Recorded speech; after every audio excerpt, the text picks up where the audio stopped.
신약성경 유다서 1장 1절에서 16절까지 우리 한 목소리로 함께 봉독합니다.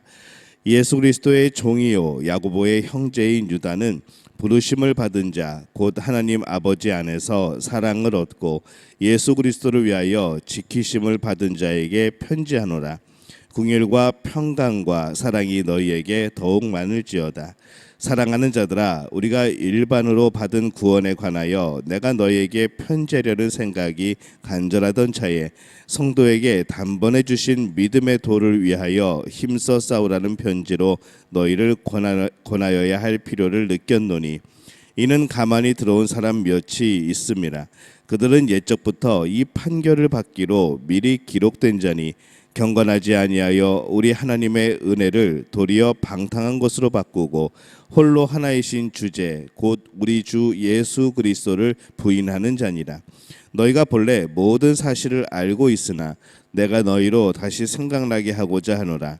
주께서 백성을 애굽에서 구원하여 내시고 후에 믿지 아니하는 자들을 멸하셨으며 또 자기 지위를 지키지 아니하고 자기 처소를 떠난 천사들을 큰 날의 심판까지 영원한 결박으로 흑암에 가두셨으며 소돔과 고모라와 그 이웃 도시들도 그들과 같은 행동으로 음란하며 다른 육체를 따라가다가 영원한 불의 형벌을 받음으로 거울이 되었었느니라. 그러한데 꿈꾸는 이 사람들도 그와 같이 육체를 더럽히며 권위를 업신여기며 영광을 비방하는도다. 천사장 미가엘이 모세의 시체에 관하여 마귀와 다투어 변론할 때에 감히 비방하는 판결을 내리지 못하고 다만 말하되 주께서 너를 꾸짖으시기를 원하노라 하였거늘 이 사람들은 무엇이든지 그 알지 못하는 것을 비방하는도다. 또 그들은 이성 없는 짐승같이 본능으로 아는 그것으로 멸망하느니라. 화했을진저 이 사람들이여 가인의 길에 행하였으며 삭슬 위하여 발람의 어그러진 길로 몰려갔으며 고라의 폐역을 따라 멸망을 받았도다. 그들은 기탄 없이 너희와 함께 먹으니 너희의 애찬의 암초요 자기 몸만 기르는 목자요 바람에 불려가는 물 없는 구름이요 죽고 또 죽어 뿌리까지 뽑힌 열매 없는 가을나무요 자기의 수치의 거품을 품는 바다의 거친 물결이요 영원히 예비된 캄캄한 흑암으로 돌아갈 유리하는 별들이라.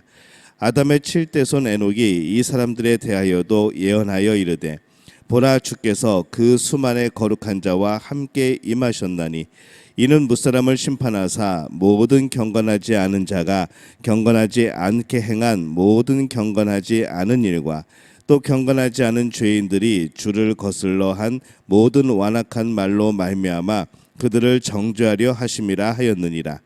이 사람들은 원망하는 자며 불만을 토하는 자며 그 정욕대로 행하는 자라. 그 입으로 자랑하는 말을 하며 이익을 위하여 아첨하느니라. 아멘. 오늘 새벽에 또 하루의 첫 시간을 드리는 우리 믿음의 가족들에게 하나님이 주시는 은혜와 또 평강의 복이 늘 함께 하시기를 예수님의 이름으로 축원합니다.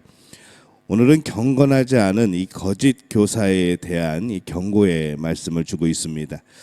유다서는 편지이죠. 먼저 저자와 또 수신자를 말을 합니다. 예수 그리스도의 종 야고보의 형제인 유다 이렇게 말씀을 합니다. 부르심을 받은 자에게 편지를 씁니다. 이 부르심을 받은 자, 이 참된 믿음을 가진 사람에게 지금 편지를 쓰고 있습니다. 교회에는 부르심을 받은 사람들이 모인 곳입니다. 하지만은 그렇다고 해서 모두가 진정한 그리스도의 부름을 받은 사람들은 아니라는 것이죠.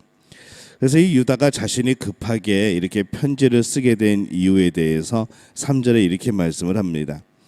우리가 일반적으로 받은 구원에 관하여 내가 너희에게 편지하려는 생각이 간절하던 차에 성도에게 단번에 주신 믿음의 도를 위하여 힘써 싸우라는 편지로 너희를 권하여야 할 필요를 느꼈노니 이렇게 말씀을 합니다. 일반으로 받은 구원에 관하여 너에게 편지라는 생각, 유다는 이 구원에 대해서 편지를 처음에 쓰려고 했던 것으로 보입니다. 하지만 어떤 상황에 의해서 이제 급하게 다른 주제로 변경하게 된 것이죠. 성도에게 단번에 주신 믿음의 도를 위하여 힘써 싸우라는 편지로 너희를 권하여야 할 필요를 느꼈노니 구원이 아니라 믿음을 위하여 힘써 싸우는 것, 이것에 대해서 오늘 강조하고 있다는 것을 우리가 알 수가 있습니다. 많은 사람들이 믿음을 위하여 힘써 싸우지 않는 모습을 보면서 굉장히 좀 다급한 그런 마음이었던 것 같습니다. 오늘 말씀할 때에 단번에 주신 믿음이라고 말씀을 하죠. 이 모든 참된 믿음은 그 자체로 구원에 이르기에 완벽합니다. 믿음이 자라면서 또 다른 믿음이 더해져야 되는 것이 아니라 믿음은 하나이죠. 그런데 이 사람들이 가지고 있는 믿음이 참된 믿음인지 아닌지는 잘 구분되지가 않는 겁니다. 어떻게 구분을 해야 될까? 이것이 구분되도록 우리가 힘쓰고 또 증명하고 노력해야 될 필요가 있습니다. 힘써 싸우라고 말을 하죠. 믿음을 위하여 힘써 싸우라. 운동 경기를 생각하면서 쓴 그런 내용입니다. 오늘날에도 그렇지만은 이 당시에도 이 운동은 사람들에게 친숙하고 굉장히 민감한 것이었습니다.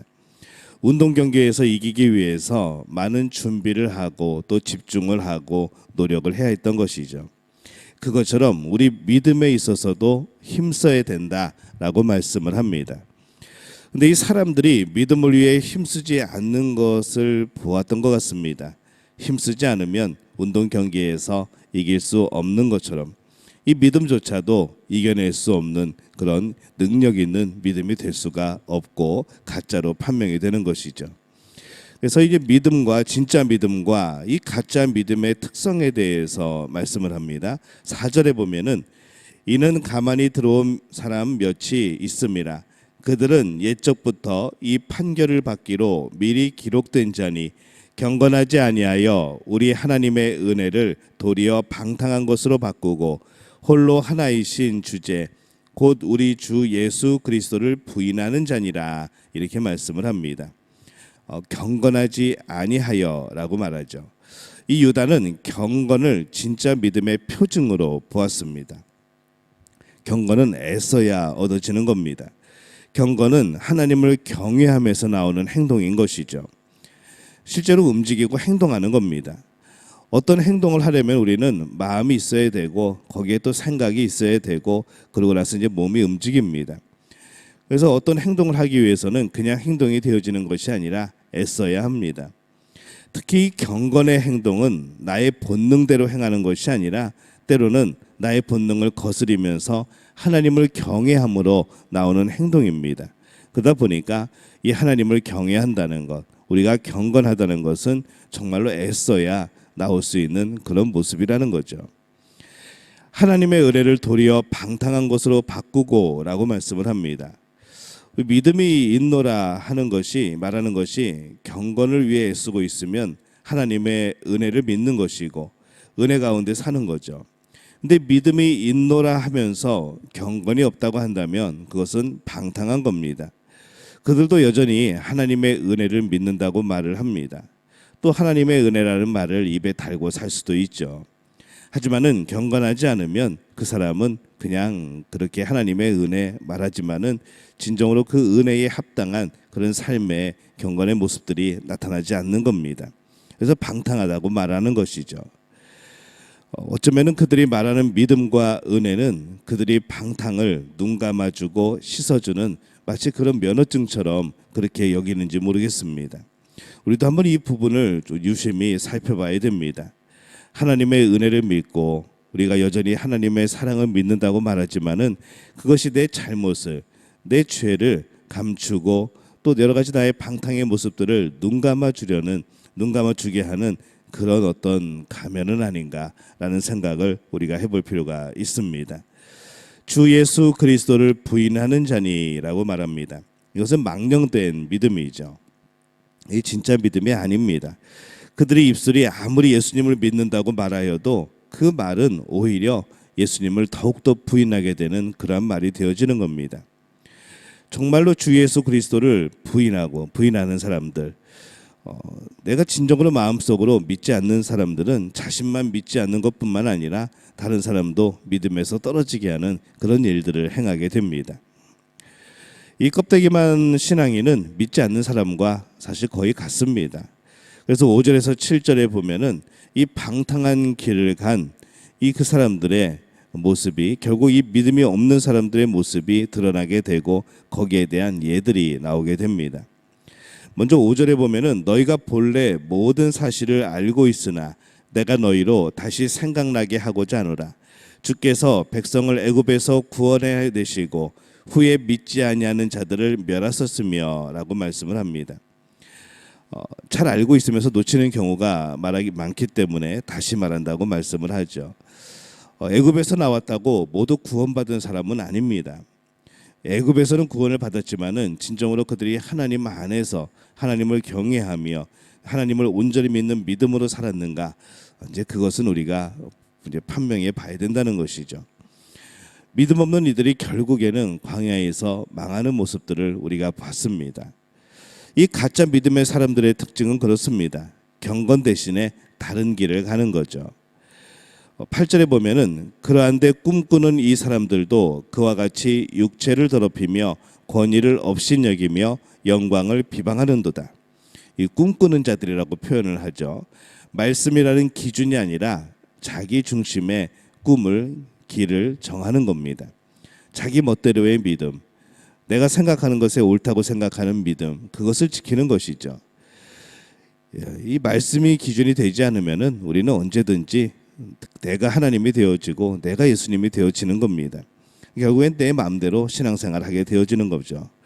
육체를 더럽히며 라고 말합니다. 순결한 경건의 길이 아니라 탐욕과 이제 그런 정욕의 길을 가게 되는 거죠.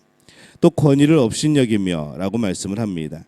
예수님을 주인으로 삼는 절대 권위, 교회의 권위를 가볍게 조롱하는 것이죠. 오직 자기의 생각과 마음이 권위를 갖습니다. 영광을 비방합니다. 하늘의 일에 대해서 함부로 말하죠. 마치 땅의 일을 말하는 것처럼 그렇게 말을 합니다. 예수님의 권위, 교회의 권위를 업신여기게 되면은 그 스스로가 그냥 혼자 신앙생활을 하게 되는 겁니다. 그 신앙생활을 누가 붙잡아 줄 것이고 누가 그 기준을 정해 줄 것이고 공동체 안에서 할 수 있는 서로의 신앙에 대한 그런 서로의 견제들과 서로의 신앙에 대한 그런 권면들과 이제 이런 것들이 불가능하게 되어지는 것이죠. 그래서 이 혼자 신앙생활하는 것은 참 위험한 일입니다. 11절에 보면은 화했을진저 이 사람들이여 가인의 길에 행하였으며 삭슬 위하여 발람의 어그러진 길로 몰려갔으며 고라의 패역을 따라 멸망받았도다 이렇게 말씀을 합니다. 가인은 자신의 감정대로 행하여 최초의 살인자가 되었고 발람은 그 삭슬 위하여 거짓의 길을 갔고 고라는 물질에 대한 탐욕으로 결국 멸망을 합니다. 이 사람들의 악한 행동이 세상에서는 어쩔 때는 그냥 지나갈 때도 있습니다. 하지만 그것이 하나님 앞에서는 그냥 지나가는 것이 아니죠. 경건하지 않은 모든 행동을 하나님이 심판하십니다. 그래서 이 15절에 보면은 이는 무사람을 심판하사 모든 경건하지 않은 자가 경건하지 않게 행한 모든 경건하지 않은 일과 또 경건하지 않은 죄인들이 주를 거스르한 모든 완악한 말로 말미암아 그들을 정죄하려 하심이라 하였느니라. 경건하지 않은 것은 행동이죠. 행동 중에 가장 많은 행동이 말입니다. 그래서 16절에 이 사람들은 원망하는 자며 불만을 토하는 자며 그 정욕대로 행하는 자라.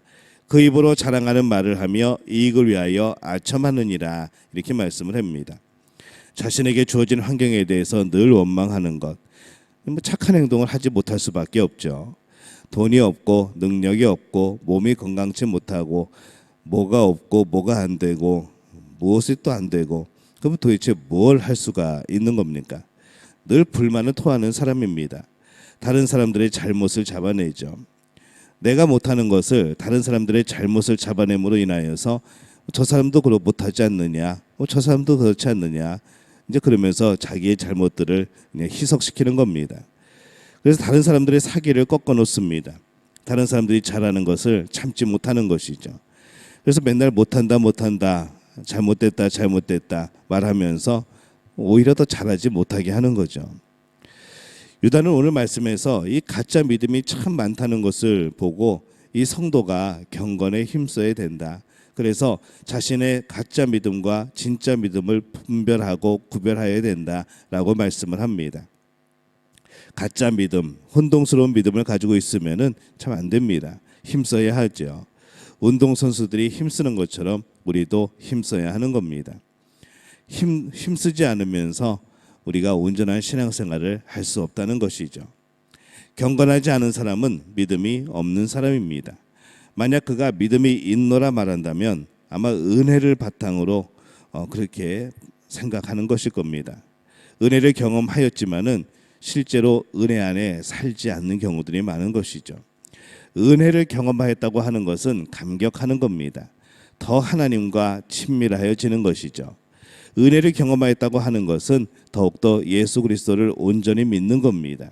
근데 은혜를 받았다 하지만은 그 은혜와는 전혀 다른 방향으로 하나님과 예수님과는 다른 방향으로 간다면은 그것은 잘못된 믿음이라는 겁니다. 오늘 우리는 참된 믿음을 가지고 있습니까? 하나님이 기뻐하실 만한 믿음을 가지고 있습니까? 또 그에 따른 경건의 모습들이 우리에게 나오고 있습니까?